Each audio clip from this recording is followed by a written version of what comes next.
გურჯაანის ტექნოპარკი ახალგაზრდებს განვითარებასა და კარიერულ წინსვლაში ეხმარება. Ყველა პროექტი არის უფასო და მოსწავლეებს, სტუდენტებს შესაძლებლობა ეძლევათ ინოვაციურ პროექტებში ჩაერთონ, მიიღონ თეორიული ცოდნა და პრაქტიკული გამოცდილება, მოიპოვონ გრანტი, დაეუფლონ ახალ ტექნოლოგიურ პროფესიას.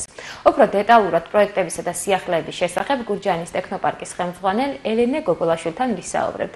ელენე, გამარჯობა, მადლობა რომ მონაწილეობთ ჩვენს გადაცემაში. მოგესალმებით, მივესალმებით ჩვენს მაყურებელს, მიხარია რომ თქვენთან ერთად ვარ. ელენე, როგორც ვიცი, შემოდგომა გურჯაანის ტექნოპარკისთვის გამორჩეულად დატვირთული არის ხოლმე, გაქვთ უამრავი პროექტი და გაგვაცანით დეტალურად რას თავაზობთ ახალგაზრდებს. დიახ, სასწავლო წლის დაწყებასთან ერთად გურჯაანის ტექნოპარკში აქტიურად მიმდინარეობს პროექტები. პირველ რიგში მინდა ჩვენს მაყურებელს მივაწოდო ინფორმაცია იმ ღონისძიებების შესახებ, რომლებიც განკუთვნილია სკოლის მოსწავლეებისთვის. გულისხმობთ მოსწავლეებს 14 წლიდან. პირველი ეს არის პროგრამირების შემსწავლელი კურსი დამწყებთათვის. თუ გაინტერესებთ პროგრამირება, არ გაქვთ წინარე ცოდნა, თუმცა გაქვთ мотиваცია, აუცილებლად უნდა შემოგვიერთდეთ პროგრამა Codaichi, რომელიც ხორციელდება საქართველოს ინოვაციებისა და ტექნოლოგიების სააგენტოსა და საქართველოს ბანკის ერთობლივი თანამშრომლობით. პროგრამა ჩატარდება გურჯაანის ტექნოპარკში ყოველ სამშაბათსა და ხუთშაბათს. წლის ბოლომდე ინტენსიურად მონაწილეები შეძლებენ რომ შეისწავლონ პროგრამირების საწყისები. რაც შეეხება მეორე პროგრამას, ასევე სკოლის მოსწავლეებისთვის არის განკუთვნილი 14 წლიდან. ეს არის FAB აკადემია. მოგეხსენებათ, გურჯაანის ტექნოპარკის ბაზაზე ფუნქციონირებს ლაბორატორია FAB Lab-ი, ეგრეთ წოდებული, რომელშიც გაიხსნება აკადემია და სკოლის მოსწავლეები შეძლებენ ჩვენთან ერთად შეისწავლონ ელექტრონიკა და STEM მიმართულებით სხვადასხვა დისციპლინები. საბოლოოდ კი გუნდები შექმნიან ჩვენთან ერთად ხელშესახებ პროექტებს, რომლებსაც ფართო აუდიტორიის წინაშე წლის ბოლოს თბილისის ტექნოპარკში წარადგენენ. ორივე პროექტზე რეგისტრაცია მიმდინარეობს 15 ოქტომბრამდე. ამდენად აუცილებლად თუ დაგაინტერესათ ეს პროგრამები, აუცილებლად შემოგვიერთდეთ. სარეგისტრაციო ბმულებს იხილავთ ჩვენს Facebook გვერდებზე, ტექნოპარკი საქართველო და ასევე გურჯაანის ტექნოპარკის Facebook ჯგუფში ტექნოპარკი გურჯაანი. დიახ. ასევე საინტერესო არის გაკვეთილების შემდეგ არის თუ არა ეს პროექტები, რომ ხელი შეეწყოთ მათ. დიახ, პროგრამები ჩატარდება დაახლოებით 3-4 საათისთვის, როგორც თქვი, კვირაში იქნება 2 შეხვედრა. პროგრამირების კურსი ჩატარდება ყოველ სამშაბათსა და ხუთშაბათს, დასაწყისი 4 საათზე, ხოლო FAB აკადემია ჩატარდება ყოველ 4 შაბათსა და პარასკევს, დასაწყისი 3 საათზე. დიახ. პროგრამის დასრულების შემდეგ მოსწავლეები რა ცოდნას და გამოცდილებას იღებენ? დიახ, პროგრამირების კურსის შემთხვევაში მონაწილეები მიიღებენ სერტიფიკატს, რომელიც იქნება დამოწმებული სააგენტოსა და საქართველოს ბანკის მიერ. ასევე მას აწერს ხელს ჩვენი ტრენერი, რომელიც არის ძალიან გამოცდილი ამ სფეროში და მისი ხელმოწერაც ასევე საქართველოს მასშტაბით ძალიან მნიშვნელოვანია. თუმცა აქვე ვიტყვი იმას, რომ ამ სერტიფიკატის მოპოვება, რა თქმა უნდა, მოითხოვს ძალიან დიდ შრომას, მონაწილეების მხრიდან მაქსიმალურ ჩართულობას, საკუთარ თავზე მუშაობას. და მათი მხრიდან უნდა იყოს ცალსახად ინტერესი, უნდა ჰქონდეთ დრო ამისათვის, რომ ამისათვის გამოყონ, ასე ვთქვათ, მნიშვნელოვანი დრო და იმუშაონ ამ ყველაფერზე. რაც შეეხება FAB აკადემიას, FAB აკადემიის შემთხვევაში ფორმატი განსხვავებული არის. FAB აკადემია ვფიქრობ მოსწავლეებს მისცემს ფუნდამენტურ ცოდნას STEM-ის მიმართულებით, ასევე აკადემია ამ შემთხვევაში არის გუნდური და ვფიქრობ სხვა უნარჩვევების შეძენასაც შეძლებენ, როგორც არის ვთქვათ გუნდური მუშაობა, კოლაბორაცია, ასევე როგორც აღნიშნე დასასრულს ჩვენ თბილისის ტექნოპარკში ფართო აუდიტორიის წინაშე წარვადგენთ მათ მიერ შექმნილ პროექტებს და ვფიქრობ ეს იქნება ახალი შესაძლებლობების, ახალი ადამიანების გაცნობის არაჩვეულებრივი შესაძლებლობა. დიახ. რა კრიტერიუმების მიხედვით შეარჩევთ მოსწავლეებს? დიახ, შერჩევის ეტაპები ორივე პროგრამის შემთხვევაში არის განსაზღვრული. პროგრამირებისაც და აკადემიის შემთხვევაში პირველი ეტაპი არის რეგისტრაცია. რეგისტრაციის შემდგომ პროგრამირების შემთხვევაში მონაწილეს ეგზავნება დავალება. დავალების წარმატებით გადალახვის შემთხვევაში უკვე მონაწილე ირიცხება კურსზე. რაც შეეხება FAB აკადემიას, ამ შემთხვევაში გვაქვს რეგისტრაცია და შემდგომ გასაუბრება და ამის შემდგომ ხდება უკვე მონაწილეს მიღება. რა თქმა უნდა, ორივე შემთხვევაში მონაწილეების რაოდენობა არის შეზღუდული. ამდენად აუცილებელია, რომ დაინტერესების შემთხვევაში მაქსიმალურად გამოავლინოთ თქვენი мотивация. ხშირ შემთხვევაში мотивация არის ხოლმე გადამწყვეტი, რომ მონაწილეს ნამდვილად უნდოდეს, რომ იყოს ამ პროექტის ნაწილი. ეს რაც შეეხება მოსწავლეებისთვის პროექტებს, როგორც ვიცი, მოსდილებისთვისაც გაქვთ საინტერესო სიახლეები და გაგვაცანი ამის შესახებაც.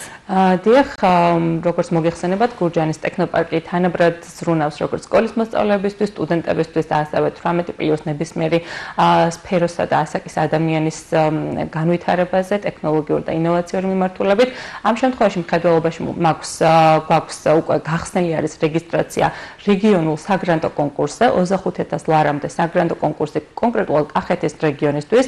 ეს არის უნიკალური შესაძლებლობა, ვინაიდან საგრანტო კონკურსში მონაწილეობის მიღება შეუძლიათ მხოლოდ კახეთში რეგისტრირებულ პირებს. ამდენად კონკურენცია საკმაოდ შეზღუდული არის, განსხვავებით თქვა სხვა საგრანტო პროგრამებისგან, რომელშიც მთელი საქართველოს და რიგ შემთხვევაში რეგიონის მასშტაბით მიმდინარეობს ხოლმე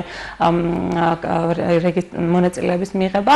ამდენად თუ გაქვთ ინოვაციური იდეა, პროექტი, თქვენი იდეა საჭიროებს გარკვეულ ფინანსებს იმისათვის, რომ განახორციელოთ, აუცილებლად უნდა გაეცნოთ საგრანტო კონკურსის წესებს. საგრანტო პროგრამაში მონაწილეობის მიღება შესაძლებელია 16 წლის ზემოთ ნებისმიერი ასაკისა და პროფილის ადამიანისთვის. არ არის ხშირ შემთხვევაში გვეკითხებიან ხოლმე, რომელი მიმართულებით უნდა იყოს, თქვათ, იდეა. ამ შემთხვევაში არ არის არანაირი შეზღუდვა. თავარია ინოვაციური იდეა იყოს. დიახ, ინოვაციური მასშტაბირებადი, რა თქმა უნდა, რეგიონისთვისაც უნდა იყოს მნიშვნელოვანი. არის გარკვეული კომპონენტები, ყველა ამ ინფორმაციას და კრიტერიუმები, ყველა ამ ინფორმაციას დაინტერესებული პირები შეუძლიათ იხილონ გრანტების პორტალზე grants.gov.gz-ზე. ასევე საგრანტო კონკურსისთვის დამეთანხმებით და ალბათ მაყურებელსაც გაუჩნდება კითხვა, რომ ალბათ საჭირო არის გარკვეული მომზადება, ხომ? სწორედ ამისთვის ჩვენმა სააგენტომ შექმნა ეგრეთ წოდებული პრეაქსელერაციის პროგრამა, რომელიც გულისხმობს სწორედ აი ამ საგრანტო კონკურსისთვის დაინტერესებული პირების მომზადებას.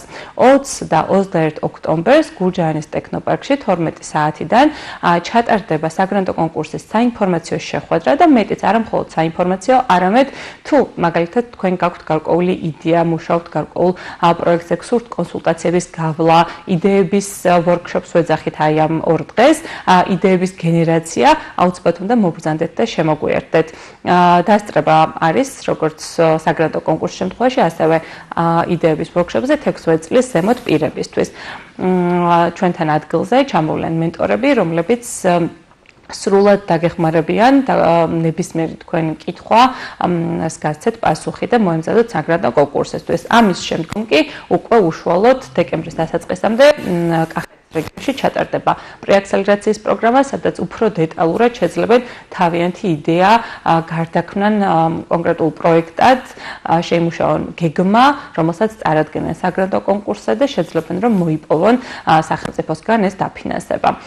და აქვე მინდა აღვნიშნო ის, რომ რა თქმა უნდა ყველა ეს პროგრამა ხორციელდება საქართველოს მთავრობის ხელშეწყობით და საქართველოს ეკონომიკისა და მდგრადი განვითარების სამინისტროს დაფინანსებით. დიახ, და სრულიად უფასო არის მონაწილეობის სახელმწიფო ფარავს ყველა ამ ხარჯს. დიახ. როგორც ვიცი, ასევე ძალიან მნიშვნელოვანი პროექტები ჰქონდათ ტექნოპარკს და ძალიან მეორე ახალგაზრდას დაეხმარეთ განვითარებაში. კი, სექტემბერი საკმაოდ საინტერესო ჰქონდა გურჯაანის ტექნოპარკში ორი მნიშვნელოვანი პროექტი განხორციელდა. პირველი ეს არის STEM დღის ბანაკი, რომელიც საგარეჯოსა და ახმეტის მუნიციპალიტეტებთან ერთობლივი თანამშრომლობით განხორციელდა 50-მდე ცნობისმოყვარე ახალგაზრდა, რომლებიც გაეცნენ STEM-ის საფუძვლებს გურჯაანის ტექნოპარკში. ასევე მეორე პროექტი იყო სტარტაპ ინტერნის სტაჟირების უნიკალური სიმულაცია. გურჯაანის ტექნოპარკში მოწვეული ყავდა საქართველოში წამყვანი 3 სტარტაპ კომპანიის დამფუძნებელი, რომლებმაც ჩაატარეს სტაჟირების სიმულაცია ადგილობრივებისთვის, შეარჩიეს რეალური სტაჟიორები, რომლებიც ახლაც აი ამ პერიოდში, ამ მომენტში გადიან რეალურ სტაჟირებას წამყვან სტარტაპ კომპანიებში. ნამდვილად უნიკალური შესაძლებლობა იყო განსაკუთრებით სტარტაპ ინტერნი, ვინაიდან ახალგაზრდებს მიეცათ შესაძლებლობა გაეცნოთ, რას ნიშნავს იყო სტარტაპერი, რა გამოწვევების წინაშე დგას სტარტაპერი ყოველდღიურად და რაც მთავარია, ახალგაზრდებს ეძლევათ უნიკალური შესაძლებლობა, რომ გაიცნონ ადამიანები, რომლებმაც შეიძლება რომ მათ სამოვალ კარიერაზე მნიშვნელოვანი გავლენა მოახდინონ. ამდენად გურჯაანის ტექნოპარკში ნამდვილად შეიძლება ითქვას, რომ არის ადგილი, სადაც ახალგაზრდები ვითარდებიან, იცნობენ ბევრ საინტერესო ადამიანს, რომლისგანაც ხშირ შემთხვევაში იღებენ მოტივაციას და ამდენად ვფიქრობ, რომ ყველა ის ადამიანი, რომელიც არის ცნობის მოყვარე, რომელსაც უნდა რომ წინ გადადგას ნაბიჯები ტექნოლოგიური მიმართულებით, აუცილებლად უნდა შემოგვიერთდეს. ასევე ერთი პროექტის შესახებ ვიტყვი ინფორმაცია, არ არის ამ შემთხვევაში ასაკობრივი შეზღუდვა. DevFest-ი გაიმართება 25 ოქტომბერს გურჯაანის ტექნოპარკში. ეს არის ფესტივალი, ტექნოლოგიური ფესტივალი, დეველოპერების ფესტივალი. ამ დღეს გურჯაანის ტექნოპარკში გვესტუმრებიან ახალგაზრდები, რომლებსაც აქვთ გავლილი სტაჟირება Google-ში, არიან Google-ის ექსპერტები და სრულად უსასყიდლოდ გაუზიარებენ ადგილობრივებს იმ გამოცდილებას, რომელიც ამ წლების განმავლობაში მათ დააგროვეს. ამდენად 25 ოქტომბერი ასევე იქნება საინტერესო დღე გურჯაანის ტექნოპარკში. საკმაოდ ბევრი ინფორმაცია გაუზიარეთ ახლა ჩვენს მაყურებელს, ბევრი ღონისძიება, შესაძლოა გაჩნდეს დამატებითი კითხვები. ამდენად ნებისმიერ შემთხვევაში, დაინტერესების შემთხვევაში შეგიძლიათ მოგმართოთ როგორც ფიზიკურ სივრცეში გურჯაანის ტექნოპარკში, ასევე მოგწეროთ სოციალურ გვერდებზე და აუცილებლად ვუპასუხებთ თქვენს ნებისმიერ კითხვას. დიახ. რა კარგია, რომ უფრო მრავალფეროვანი გახდა ახალგაზრდების ცხოვრება, მას შემდეგ რაც გურჯაანში ტექნოპარკი აშენდა და უკვე აქტიურად ახორციელებს სხვადასხვა პროექტს. ნამდვილად ასე არის, ნამდვილად ყოველთვიურად ბევრი საინტერესო ამბავი ხდება გურჯაანის ტექნოპარკში. დიდი მადლობა, რომ მიიღეთ ჩვენს გადაცემაში მონაწილეობა, წარმატებას გისურვებთ. მადლობა თქვენ.